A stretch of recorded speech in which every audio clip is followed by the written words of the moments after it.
Viewers എല്ലാവർക്കും നമസ്കാരം. വിക്രത്തിൻ്റെയും വേദയുടെയും നാളത്തെ പ്രമോ വിശേഷത്തിലേക്ക് എല്ലാവർക്കും സ്വാഗതം കേട്ടോ. അങ്ങനെ നമ്മുടെ കമല മുത്തശ്ശിയോട് പറഞ്ഞു, അമ്മേ എനിക്ക് നല്ല ടെൻഷനുണ്ടമ്മേ, വിക്രമിനി പഴയതുപോലെ എങ്ങാനും ഗുണ്ടായുസത്തിനെങ്ങാനും പോവുമെന്ന്. എൻ്റെ കമല, നീ എന്തിനാ പേടിക്കുന്നത്?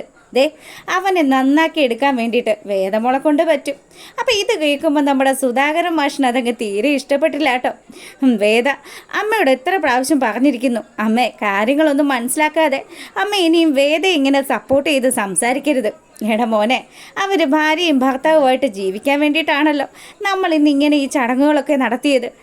നമ്മൾ നടത്തിയെന്നൊന്നും അമ്മ പറയണ്ട, ഇത് മുഴുവനും അമ്മയുടെ തീരുമാനങ്ങളാണെന്ന് ഞങ്ങൾക്കറിയാമല്ലോ.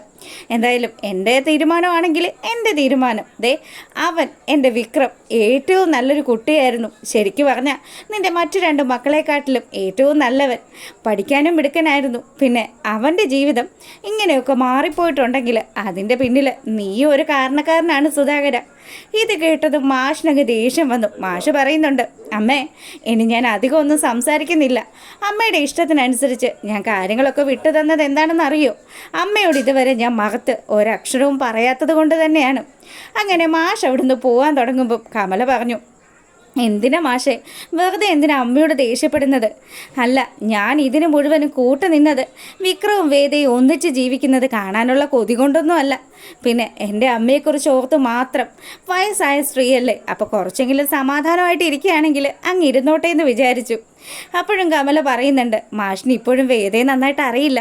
മാഷെ, എനിക്ക് 100% ഉറപ്പുണ്ട് വിക്രത്തെ മാറ്റിയെടുക്കാനായിട്ട് വേദയ്ക്ക് സാധിക്കും. നമ്മുടെ രണ്ട് മക്കൾ, അതുങ്ങൾ രണ്ടും പാഴാ. പക്ഷേ അത് വെച്ച് നോക്കുമ്പോൾ ദേ, വിക്രത്തിൻ്റെ ആ ഒരു സ്വഭാവവും കാര്യങ്ങളും ഒക്കെ മാറ്റി വിക്രത്തെ നല്ലൊരുത്തനാക്കി മാറ്റാനായിട്ട് എൻ്റെ മൂന്നാമത്തെ മരുമോൾക്ക് സാധിക്കും.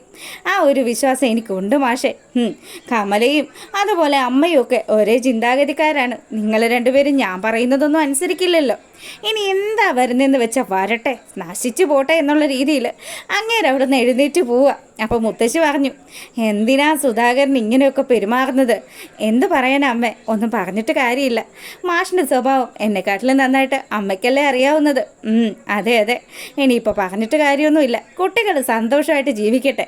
എൻ്റെ കമലെ, നീ അവർക്ക് ഫുൾ സപ്പോർട്ടുമായിട്ട് അവരോടൊപ്പം തന്നെ വേണമെന്ന് പറയുക.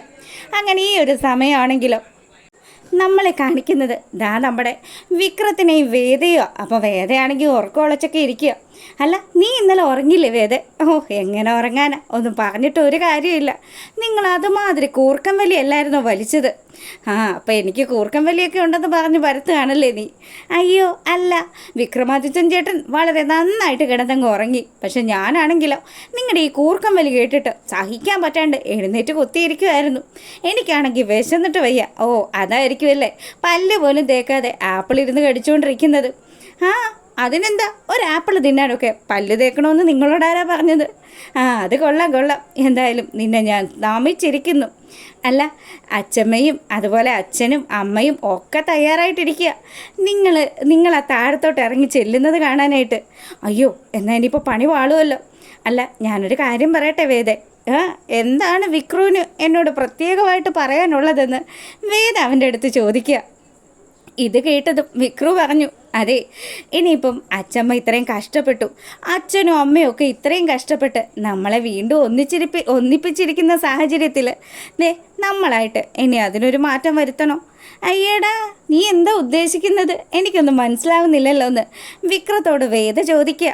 അതെ, ഞാൻ പറഞ്ഞു വരുന്നത് എന്താണെന്ന് വെച്ചാൽ നമ്മൾ ഇന്നലെ ഒരുമിച്ചാണ് ജീവിച്ചത്. ആ ഒരു കാര്യം തെളിയിക്കാൻ വേണ്ടിയിട്ട് നീ ചില കാര്യങ്ങളൊക്കെ ചെയ്യേണ്ടി വരും. അയ്യോ, ഞാൻ എന്ത് ചെയ്യണമെന്ന് ഇയാൾ പറയുന്നത്? അതെ, അത് തലയിലെ മുല്ലപ്പൂവൊക്കെ അങ്ങ് മാറ്റിയേക്ക്, പിന്നെ ഇത് പൊട്ടൊക്കെ എടുത്തങ്ങ് കളഞ്ഞേക്ക്. അങ്ങനെ കുറേ കാര്യങ്ങളൊക്കെ നമ്മുടെ വിക്രം അവളുടെ അടുത്ത് പറഞ്ഞു കൊടുക്കുകയാണ്. അപ്പം ഇതൊക്കെ കേട്ട് കഴിഞ്ഞപ്പോൾ വേദ എഴുന്നേറ്റിരുന്നു. അയ്യോ ചേട്ടന് അല്പമെങ്കിലും നാണം ഉണ്ടോ? അതെ, ഞാനേ കന്യകയായിട്ടുള്ള ഒരു യുവതിയാണ്. എൻ്റെ അടുത്ത് ഈ മാതിരി സംസാരിക്കേണ്ട വല്ല കാര്യമുണ്ടോ? ഒരു വലിയ ആൾ വന്നിരിക്കുന്നു. അല്ല, ഞാൻ അച്ഛമ്മയെ വിഷമിപ്പിക്കണ്ടല്ലോ എന്ന് വിചാരിച്ചിട്ട് പറഞ്ഞതാണെന്ന് അവൻ അവിടെ വെച്ച് ഇങ്ങനെ പറയുമ്പോൾ വേദ പറഞ്ഞു, മര്യാദക്ക് അടങ്ങി ഒഴുതുങ്ങി അവിടെ എങ്ങാനും നിന്നോ മനുഷ്യ. നിങ്ങളുടെ ഉടായ്പ സ്വഭാവമൊക്കെ എനിക്ക് മനസ്സിലാവുന്നുണ്ട്. എന്തായാലും നിങ്ങളുടെ മനസ്സിലിരിപ്പൊക്കെ അത് മനസ്സിൽ തന്നെ ഇരുന്നോളും. അങ്ങനെയൊക്കെ പറഞ്ഞ് വേദ കുളിച്ച് ഫ്രഷായിട്ട് താഴേക്ക് ഇറങ്ങി ചെല്ലുക. ഈ സമയമാണെങ്കിൽ മുത്തശ്ശി വേദയ്ക്കും വിക്രത്തിനും ഒക്കെ കഴിക്കാനുള്ള ബ്രേക്ക്ഫാസ്റ്റൊക്കെ എടുത്തു വെച്ചു. അങ്ങനെ വളരെ സന്തോഷമായിട്ട് അവർ ബ്രേക്ക്ഫാസ്റ്റൊക്കെ കഴിച്ചതിന് ശേഷം മുത്തശ്ശിയോട് നമ്മുടെ വേദ പറഞ്ഞു, അതെ മുത്തശ്ശി, ഒരുപാട് സന്തോഷമുണ്ട് മുത്തശ്ശിയെ പരിചയപ്പെടാനും അതുപോലെ മുത്തശ്ശിയോടൊപ്പം ഇങ്ങനെ കുറച്ച് ദിവസങ്ങൾ ചിലവഴിക്കാൻ സാധിച്ചതും. പിന്നെ മുത്തശ്ശി ഞങ്ങളിവിടുന്ന് പോയി കഴിഞ്ഞാലും മുത്തശ്ശി ഇടയ്ക്കൊക്കെ വീട്ടിലേക്ക് വരണം കേട്ടോ. അതിനെന്താ മോളെ, ഇവിടുത്തെ തിരക്കുകളൊക്കെ മാറ്റി വെച്ചിട്ട് മുത്തശ്ശി മോളെ കാണാൻ വേണ്ടി വരില്ലേ? എനിക്ക് അത്ര ഇഷ്ടപ്പെട്ടു എൻ്റെ മോളെ. പിന്നെ വിക്രത്തിനെ അവനെ മാറ്റിയെടുക്കാനായിട്ട് മോളെ കൊണ്ട് സാധിക്കുകയും ചെയ്യും. അങ്ങനെ നമ്മുടെ മുത്തശ്ശി വളരെ സ്നേഹത്തിൽ വേദയെ ചേർത്ത് നിർത്തുക. പിന്നെ ദേ മോളുടെ കഴുത്തിൽ മാലയൊന്നും ഇല്ലല്ലോ, ദേ ഇത് മുത്തശ്ശിയുടെ സമ്മാനമാണെന്ന് പറഞ്ഞ് മുത്തശ്ശി കഴുത്തിൽ അണിഞ്ഞിരുന്ന ആ മാല ഊരി നമ്മുടെ വേദയുടെ കയ്യിൽ വെച്ച് കൊടുക്കുമ്പോൾ വേദ പറഞ്ഞു, വേണ്ട മുത്തശ്ശി, ഇത് മുത്തശ്ശിയുടെ കയ്യിൽ തന്നെ ഇരിക്കട്ടെ.